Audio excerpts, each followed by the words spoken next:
نویسنده، شاعر، عالم، تاریخ‌نگار، ترجمان، روزنامه‌نگار، خادم دولتی صدرالدین عینی در بخارای باستانی تولد یافته، در همین جا تحصیل علم گرفته، در آخرهای سده 19 به میدان ادبیات قدم گذاشته باشد هم قسم اساسی عمر با برکت وی در سمرقند گذشته. قریب اکثر اثرهای پرارزش علمی و بدیعی خود را عیناً در همین شهر آفریده است. او نه فقط ادیب برجسته، ارباب نمایان دولتی می باشد، بلکه در اکثریت ساحه‌های علم و فرهنگ تاجیک مفهوم اولین با نام او وابستگی قوی دارد. از قبیل اولین رمان‌نویس، اولین پوبلیتسیست و غیره. او اساسگزار ادبیات نوین ازبک و یکی از اساسگزاران ادبیات نوین تاجیک به شمار می رود. ما سوم اولادای صدرالدین عینی میشه. بابا ما هستگاشون برای فخر میکنیم، برای اون کسی کتابشون انگلیس به فرانسه به گرمانیا به ترجمه شدگی، امریکا به ترجمه شدگی، مرگ سودخور اثرشون، بعد دو خونده اکن غلامان اثرشون، اینا هم بیش در زبان انگلیسی، در زبان روسی ترجمه کرده. اسکی مکتب سر شکل روسی به ترجمه شده مل زبانو با. این انسان در رشد ادبیات تاجیک و ازبک حصه کلان داشتند. در مدرسه حجره قلای نیست مرا، دایما که دا وقوی نقطو وای نیست مرا، تا که گویم کی اونو وای نیست ورا، فی الجمله بداخر هیچ شای نیست مرا.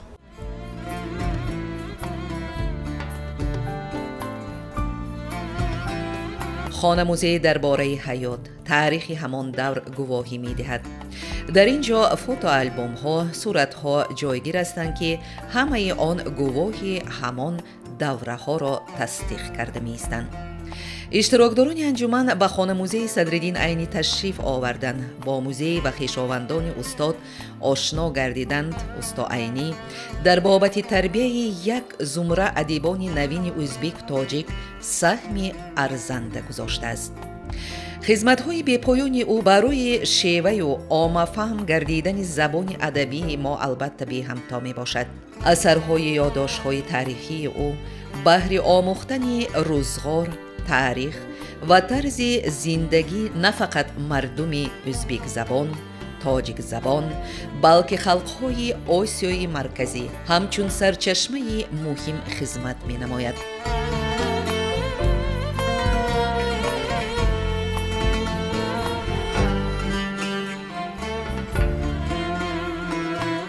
صدرالدین عینی در ساحه پداگوژیک خدمت‌های ارزنده خود را نشان داده است و یکی از خصوصیت‌های ایجادیات صدرالدین عینی این میباشد که او در دوره که خود در بخارا تحصیل میکرد و در این دوره یک پدیده نوی به وجود آمده بود. این پدیده منور فکری نام داشت و این منور فکری وادار ساخت که همه ساحه ها از جمله ساحه تعلیم هم اصلاح گردد و صدرالدین عینی کوشش نمود در این ساحه حصه خود را گذارد. سال 1909 یکمین ادبیاتی را آفرید که در مکتب‌های همان وقته برای باز هم سواد خوانندگان را پیدا نمودند و باز کوشش نمودند خوانندگان آن دوره. یکمین کتاب او تهذیب الصبیان بود. تهذیب الصبیان اثر خرد می باشد و در آن اثر جهت‌های افکار پداگوژی صدرالدین عینی عکس خود را یافته است. مثلا او می گوید که مکتب چی در کجا بنیاد گردد، مکتب چگونه است، یا که حکایه‌های خرد خود جهت‌های تربیت نسل نورست را بیان نموده است. این اثر اساساً در قافیه یا که در روش اثر سعدی شیرازی و عبدالرحمن جامی نوشته شده است و از حکایت‌های خرد عبارت می باشد. یکی از جهت‌های مکمل این اثر این است که در اثر برابر حکایه‌ها دایر به علم‌های دنیاوی هم معلومات موجود است. او درباره حیوانات، درباره فصل‌های سال معلومات داده دانشجویان را وادار می‌سازد که برابر علم‌های دینی، علم‌های دنیوی را هم از خود نمایند. صدرالدین عینی در اثرهای خود این نکته را پیشکش می نماید و می گوید که بیایید ای رفیقان درس خوانیم، به بیکاری و نادانی نمانیم. در عالم هر کسی بیکار گردد، به چشم اهل عالم خار گردد. صدرالدین عینی فرزندی بخارا بوده. او سال 1878 15 اپریل در دهه ساکتری ناحیه غژدوان به دنیا آمده است. خاندانی که او به دنیا آمده است 4 پسر با نام‌های محی‌الدین، صدرالدین، سراج‌الدین و کرام‌الدین روزگار داشتند. نام صدرالدین عینی صدرالدین سید مراد خواجه بوده. البته عینی تخلص او می باشد. پدرش از حاصل 2 تناب زمینش روزگار عائله را تأمین کرده نمی توانست. از این رو به کسب‌های بافندگی، سنگ آسیا تراشی نیز مشغول بوده است. او ایام بچگی خود را در خود دهه ساکتری که مربوط ناحیه غژدوان بود و محله بالا که در قلمرو ناحیه شافرکان قرار داشت گذرانده است. عینی از کودکی با شعرهای سعدی و حافظ، بیدل و صایب و عیسی مخدوم آشنا بود. این شعرها را پدرش در عائله قرائت کرده می ایستاد. او از سن 6 سالگی به مکتب می رود. از بس که در مکتب پسران دیه چیزی آموخته نمی تواند، او را پدر به مکتب دخترانه می دهد و چند سال در نزد بیبی خلیفه سبق آموخته از دیوانهای حافظ و بیدل و اشعار ازبیک نوایی و دیوان آذر فضولی یک اندازه بهره‌ور می گردد. روزی در محله بالا یکی از منور فکران بخارا صدرضیا مهمان می شود. صدرالدین که به خبرگیری مادر کلانش رفته بود به دیدار این مهمان مشرف می گردد. مهمان در صحبت از زیرکی صدرالدین عینی پی برده چنین تاکید می کند که این بچه را برای خواندن به شهر بردن در کار است. همین طور صدرالدین عینی ماه سپتامبر سال 1890 در صف ملا بچه های مدرسه های بخارا قرار می گیرد. تحصیل در مدرسه های بخارا 19 سال دوام می کند. در این وقت او زبان عربی، منطق، فقه اسلامی درس می گیرد. او تا سال 1960 در مدرسه میر عرب، عالم جان، بدلبیگ، خواجه زهید و کوکلداش تحصیل کرده دشواری های زیادی زندگی را از سر می گذراند.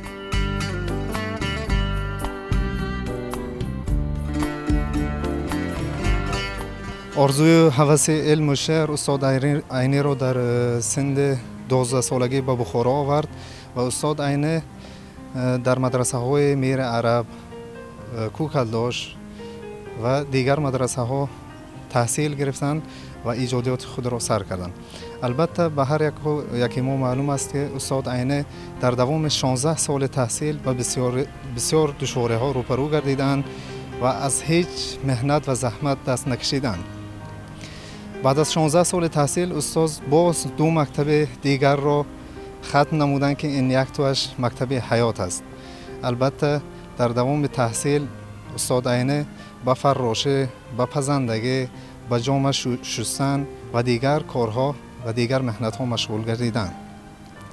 البته وقتی که انسان اثرهای استاد یعنی یادداشت‌های استاد را ورقگردان می‌زند، می‌کند پیش نظر یک چیز معلوم می‌شود که استاد در ساحه علم برای خلق ما خیلی زحمت‌های بسیار کشیدند و با موفقیت و پیروزی نایل گردیدند. و البته استاد عیناً در همین شهر در دوام ایجادیات خویش عیناً در بخارا ایجاد و فعالیت کردند و امروزها دهه ساکتری غژدوان که در ناحیه غژدوان جایگیر شده است، در آنجا موزه استاد عینی و اینچنین مکتب‌ها به نام استاد عینی و سال گذشته به همه معلوم است که کنفرانس بین الخلقی در بخارا شد که از تاجیکستان و قرقیزستان، قزاقستان، دیگر کشورهای همسایه نیز عالمان و شاعران تشریف آوردند. در ولایت در سمرقند هم این در سمرقند هم این کنفرانس گذشتگی بود.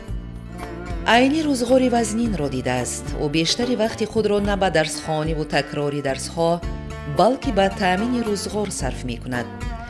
بی پاپوشی ماندن، از خنوکی کفهای پایهایش کفیده خونشار شدن، مدام از بین انگشتان پایش خون شاریدن، لحظه های ناخوش دهشتباری بودند که همواره به صدرالدین طالب علم دوچار می آمدند.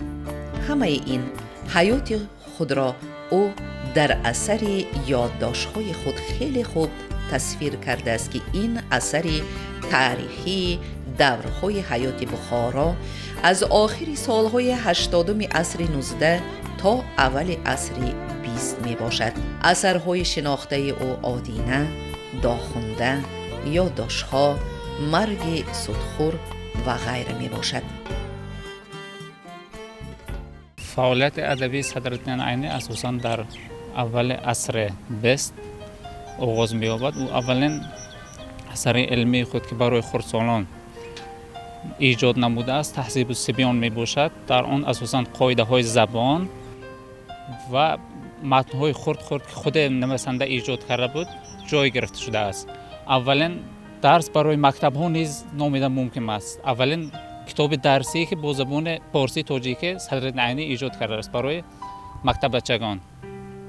در اول فعالیتش صدرالدین عینی یکم نظم ایجاد میکند، شعر مینویسد، همچون سفلی، جنونی، سپس با تخلص عینی شعرها ایجاد میکند. اولین شعری که او با تخلص عینی ایجاد میکند گل سرخ میباشد. آن را سال 1895 در شیربودین نام موضع بخارا وقتی هنگام عید نوروز صدرالدین عینی همون شعر را که یکم مرتبه قرائت میکند نهاد با درجه بلند آن را دستگیری میکنند. عید همچون رمز بهار، همچون همون گل سرخ و نوروز که وابسته بود و خیل و نغز برآمده بود، خلق آن را نهاد نغز پیشواز میگیرد با همون شعر.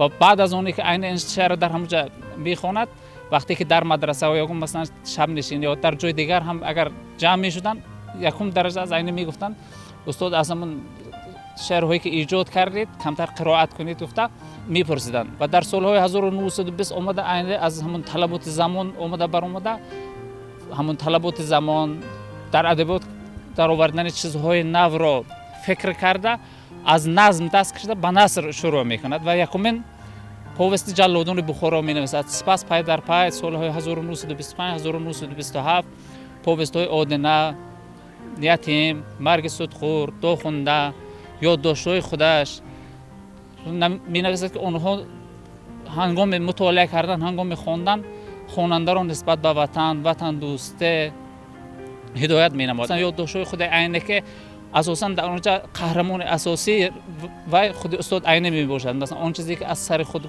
گذرانیده است، آن چیزی که با چشم خود دیده است، مثلا همون رو مثال آوردن ممکن در اونجا روزهای سختی حیاتش. مثلا در مدرسه بخارا، مثلا در مدرسه کوکلتاش که 18 سال تحصیل علم کرد اون چیز، یا در خانه مثلا شریف جان مختومی صدرزیو که اساس سرچشمه الهام ادبی عین از اونجا سر میشود. این رو نیز در نظر گرفتم ممکن مثلا شب نشینی‌هایی که در خانه صدرزیو میشد صدرالدین عینی در همونها اشتراک میکرد و از اونها بسیار غذاهای علمی و معنوی میگرفت. با فرزندی بخارا بودنش حیات این دانشمند و ادیب بزرگ از سالهای 20 عصر 20 تا پایان عمرش در سمرقند می‌گذرد و در همین جای صاحب خانه و منزل و زن و فرزند گردیده در حلقه دانشمند و ادیبان این شهر باستانی که یکی از مرکزهای تمدن شرق به حساب می رود به میدان علم و ادب دلیرانه قدم گذاشته خود به درجه استادی رسیده است. طوری که صدرالدین عینی اظهار داشته است ادبیات، تاریخ و زبان دو خلق ازبک و تاجیک آن چنان به هم در آمیخته که امکان آنها را در علاهیدگی آموختن و تدقیق کردن وجود ندارد.